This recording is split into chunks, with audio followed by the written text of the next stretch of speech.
As the world shifts away from the US dollar and traditional financial systems crumble, what are you doing to protect your wealth? Good evening, folks, and welcome back to another episode of Silver Dad Knows. Remember, always live with no edits. If this is your first time here, hit that subscribe button now, as you're going to like what I'm about to say. So yes, right here, smack in the middle, I am showing the Silver Dad Knows piece. That is my profile pic, but more notably, this is the JFK moon landing, and I mean, it is absolutely gorgeous. Let's check it out. So, this right here, what we're currently looking at, is the backside of the coin. This is the reverse. And of course, it is my favorite. But before we get here, I want to show you the front side. So the front side is very, very, very special, providing a view from the moon with the Earth visible off in the distance. The stylized text at the top reads Apollo 11. Look at that. Very, very clean, very, very crisp. With the date of the landing, July 20th, 1969, just below, and I can see that clearly. One of the astronauts' boots are shown walking across the lunar surface. Next to his footprints, the famous quote from Neil Armstrong reads, "One small step for a man, one giant leap for mankind." Excellent. Then yes, we go to my favorite side, the reverse, showing President John F. Kennedy, who very publicly announced the U.S.'s commitment to reach the moon before the end of the 1960s. Gazing skyward on the right side of the design, the moon and stars are shown behind him, while the shuttle is shown launching from the Earth. I mean, just awesome, timeless, beautiful piece. Both sides of the design use an eye-appealing proof finish, meaning that the relief devices are lightly frosted to stand out against mirrored fields, of course, and they are just gorgeous, gorgeous, gorgeous. Easily my favorite silver piece. And you would think I'd have another one, but it's actually my only one. So very, very special to me. And real quick, before I continue, I want to give a very, very special shout out to my always loyal subscriber, Veritas Files. And there's a comment from the other day. At the end of the day, what will matter is if we all maintain the strength of our convictions. In other words, when the final shoe drops and you're given no choice but to enslave yourself with a CBDC, will you say no and rely on your preparations to get you through, or will you give in to avoid suffering? That's what is going to decide whether we are discussing here will even matter in an ultimate sense. It might mean that you lose almost everything. It might mean that you have to move with only what you can fit into your personal vehicles.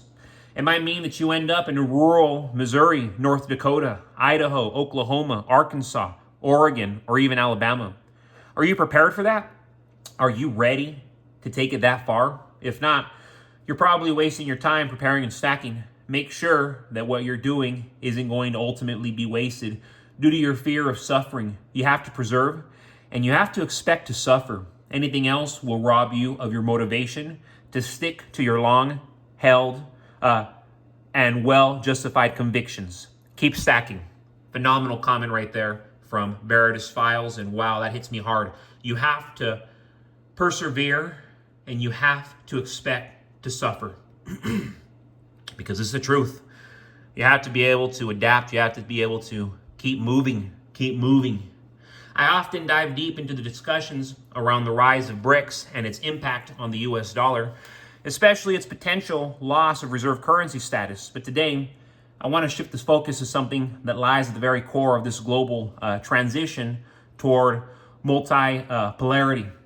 The push for multipolarity isn't just about shifting economic and political power. It's about promoting peace, prosperity, and coexistence without a small group of powerful actors exploiting others at every turn. Of course, the reality is that powerful states will always pursue their self-interests, sometimes, and I hate to even use that word sometimes, at the expense of weaker ones. That's the nature of global power dynamics.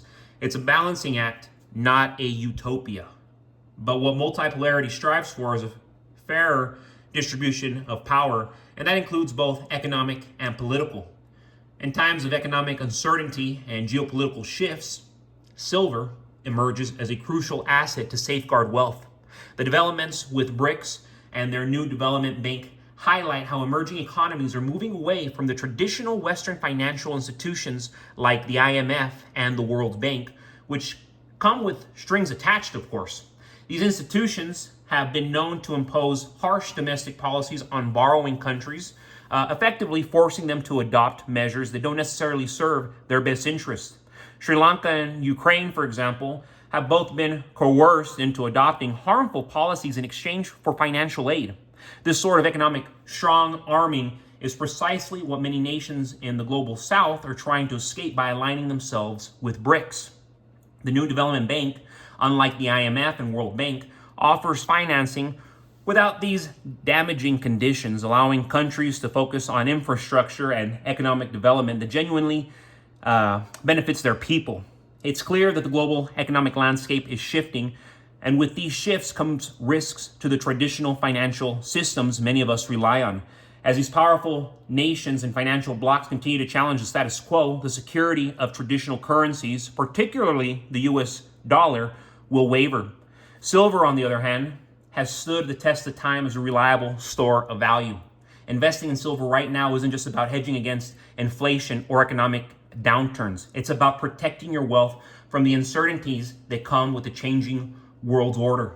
As nations move toward a multipolar world, the stability of the financial systems we've long trusted will be in question, making silver an even more critical asset to hold.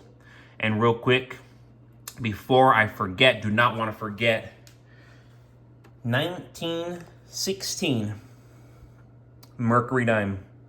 It's probably been, like four months since I've shown this year, 1916. But of course, very, very special year. It is the first year that these Mercury dimes were released, dating back between, of course, 1916 and 1945. These are always in demand among collectors for their beauty and their history.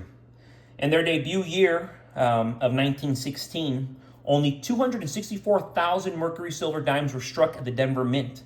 This was by far the lowest mintage of the series. Most of these pieces have suffered heavy damage due to age, so collectors will inspect their conditions closely, as will I. These can sell anywhere from $6 to $50, depending the condition. Uncirculated conditions have sold for over $3,500. Imagine that, 10 cents, but look at that. They do not make coins like this no more. Excellent, excellent, excellent. But yes, folks, thank you so much for joining us for an evening of Silver Dad Knows. God bless you. God bless your household. And God bless America.